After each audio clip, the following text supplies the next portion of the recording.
ప్రమాదం అన్నటువంటి వార్తను హైలైట్ చేశారు. అయితే తల్లి ఇద్దరు కుమార్తెల దారుణ హత్య కాకినాడ జిల్లా సామర్లకోటలో ఘటన.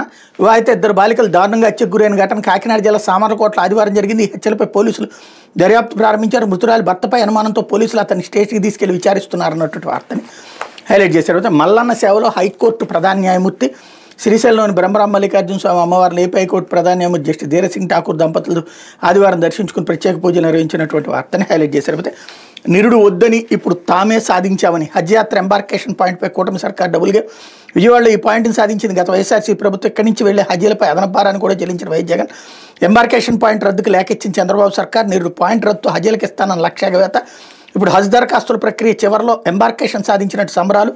విజయవాడలో అవకాశం లేక హైదరాబాద్ బెంగళూరు నుంచి వెళ్లేందుకు ఇప్పటికే 1700 మందికి పైగా దరఖాస్తులు. చివరి రోజున అనుమతి ఇవ్వడం వల్ల ఉపయోగం ఏంటని పెదవిరుస్తున్న హాజీలు. చివరి దశలో ఎంబార్కేషన్ వచ్చిన హాజీలకు డబ్బులు ఎగ్గొట్టేలా కూటమి ప్రభుత్వ పథకం వాస్తవాలు మరుగున పరిచి ఎవరిని మభ్య పెడతారంటూ బాబు సర్కార్పై ముస్లిం సమాజం మండిపాటు అన్నటువంటి వార్తని హైలైట్ చేశారు.